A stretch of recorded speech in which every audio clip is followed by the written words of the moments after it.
Hey landlords, do you think selling or buying a tenant occupied property is just like any other real estate sale? Before I sold hundreds of them as an agent, I did too. But through the grind and plenty of mistakes, I built systems to make the process smarter and minimize headaches for both the renters and landlords. So if you're a landlord, here are 19 things I've learned that will make it easier to buy or sell a tenant occupied property.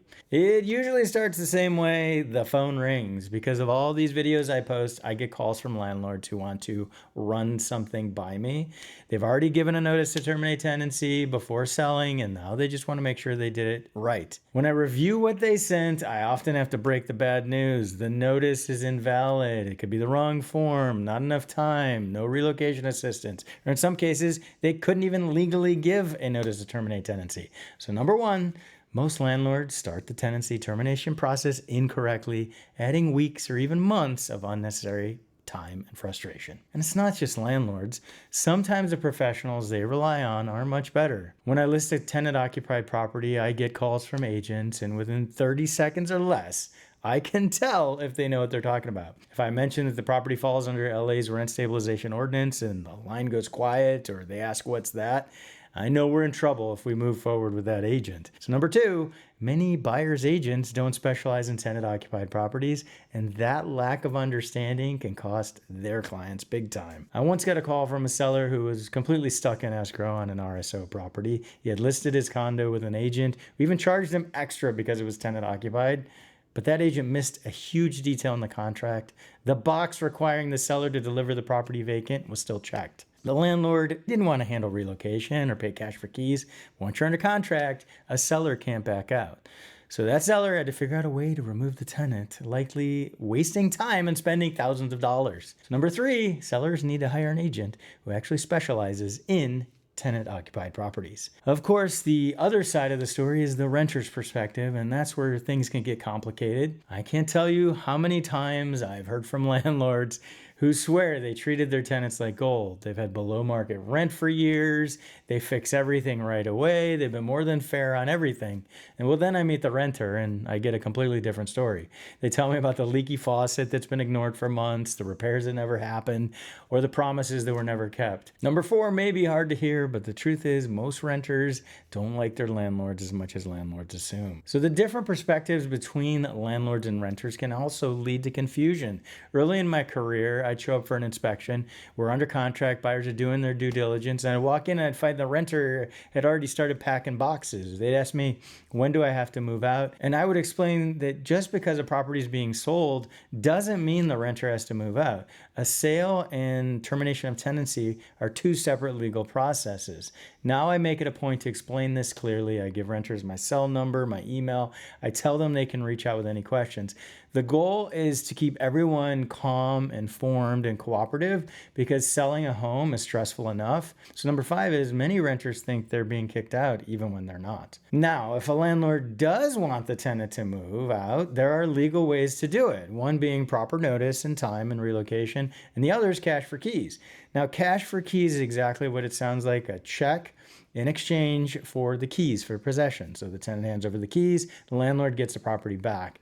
What sounds shady, it's not. It's perfectly legal. It's a practical way to negotiate. So it depends. I mean, how motivated is the landlord to get the renter out? How much leverage does the renter have?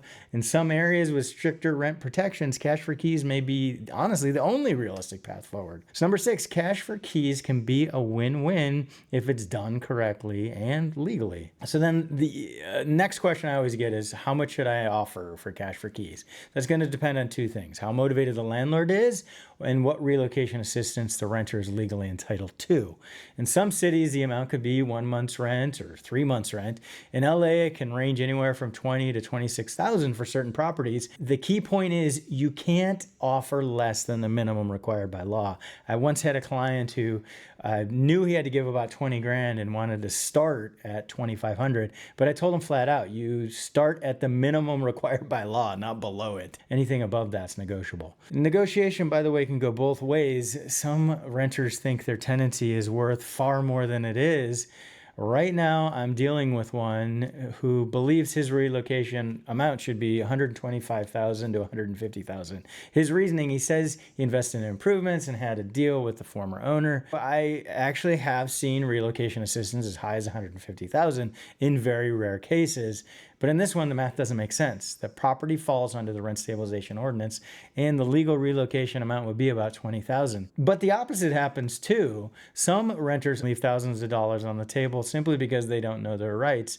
I once got a call from a professional house flipper that I occasionally work with. He was asking for help for his uncle. His uncle was being told to move out of this single family home, no relocation assistance, and they hadn't even given him much time. So he has all his boxes packed. It turns out that where he was located, he was actually owed significant amount of relocation assistance if they could even get him out. So number 9, some renters undervalue their tenancy, so always verify the property's location and laws that apply to that particular property. So once there's a plan for the renter, the focus shifts to the property itself and where the value comes in. Early on in my career, one of my buyer clients got an incredible deal on a large tenant-occupied home in Aliso Viejo. Home looked great in the photos, but had been sitting on the market for over 100 days with several price drops. When we arrived, the listing agent didn't show up. The renter answered the door.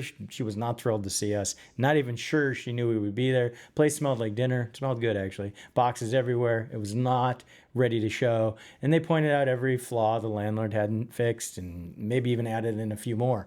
So we submitted a strong but aggressive offer. And because the seller and agent were exhausted, my client got an amazing deal. So number 10, important point, homes and condos usually sell for more when vacant, because a messy tenant-occupied listing can create a good opportunity for buyers, not the seller. Interestingly, the reverse can actually be true. I once had a fourplex listing that was master leased. That means there's one main tenant and they rent out the whole thing, all the bedrooms. The master tenant moved out, then the entire building was vacant. So on the surface, it sounded good. It was easy showings. We had the units clean. But then the buyer's lender got involved and financing became a nightmare. With all 4 units empty, the property didn't qualify for standard financing. So we either needed a cash buyer or new tenants fast. So number 11, bigger multi-unit properties are harder to finance when they are completely vacant. And that brings me to another big truth. I once had a listing for a triplex. It was 120 years old, needed new plumbing, new roof, electrical. One of the units was basically a converted shed, barely habitable. It was rough. The long-term tenants were paying about a third of market rent, and one renter had been there 40 years, literally. So not exactly a dream listing. But even with all that hair on it, there was still a price that someone would pay for it. Every property has a price, no matter how old, ugly, or flawed it is. There's a number where it makes sense. On that lovely listing, we ended up with 17 offers and several escrows. So that's lesson number 13. There is a buyer for every property, but sometimes you have to go through a lot of buyers to find the right one.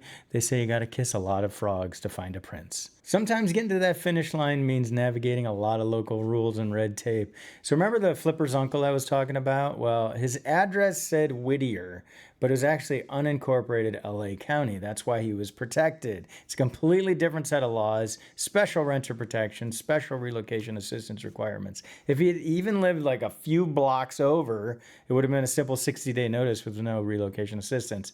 So number 14, the rental rules are a patchwork. Location and property type matter. That's why you need to know someone who actually knows how to read the map. Someone who knows what they're doing. Some responsibilities can't be avoided, even by landlords in tough situations. So I was working with a family that was evicting a renter who stayed after a 60-day notice. This was up in the mountains. It was the middle of winter. The first big storm was coming, and that renter who wasn't paying rent and who needed to be out, his water heater went out. So even though he was being evicted, not paying rent, the landlord still had to replace that water heater, and he did. Number 15, health and safety repairs must always be addressed no matter what else is going on with the property. So when it comes to the rental agreement, if it's not written down, it may as well not exist. So I'll meet renters who tell me these stories about things they had arranged with previous landlords. They'd been promised if I mow the lawn, I get a discount. If I do work over here, I'll get free rent, etc. If it's not in writing, either in the lease or on a tenant estoppel at least, and then it really doesn't exist. So number 16, As I like to say, a verbal agreement is only as good as the paper it's written on. And for properties that have been in the family for a long time, sometimes the least prepared ones to own them are the ones who inherit them, unfortunately. The kids will often have an emotional attachment to the property from their parents. They remember dad's duplex or grandma's floorplex. They may have even lived there. The client of mine who inherited that 120-year-old triplex we were talking about, when his dad was alive, the tenants paid low rent, maintenance was delayed but manageable, and property taxes were minimal. But after his dad passed, the renters started complaining. Prop 19 comes in, reassesses him to sky-high property taxes. So now that low rent means he's completely upside down every month. The family legacy turned into a financial headache. So number 17, the kids don't often share the same real estate vision that the parents had. And inherited properties can become overwhelming. And if you've ever taken over a family rental, you'll appreciate this next one.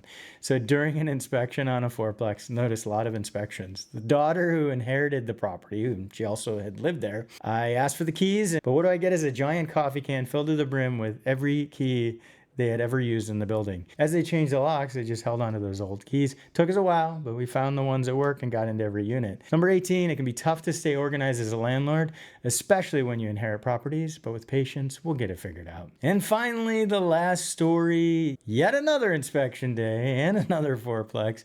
We'd given proper notice that we were going to be there, gave them ample time. Property manager met us there, he led us into each unit, made the introductions, then the property manager left. So then I'm going upstairs and attempting to enter, and the tenant started yelling and refused to let us in. So I was working on getting the property manager on the phone to discuss this, and she was calling the police. The police officers arrived, they were friendly, I showed them the written notice, explained everything, and they eventually got us access. But that day taught me another important lesson. Number 19, even when you do everything right, not everyone will appreciate it. So there you go, 19 quick lessons from almost 20 years of selling tenant-occupied properties all across Southern California. Hopefully we'll save you from a few gray hairs. If you're thinking of selling a tenant-occupied property, click that link below. This is our specialty. And just when you thought you had Southern California real estate figured out, you need to watch this next video right here.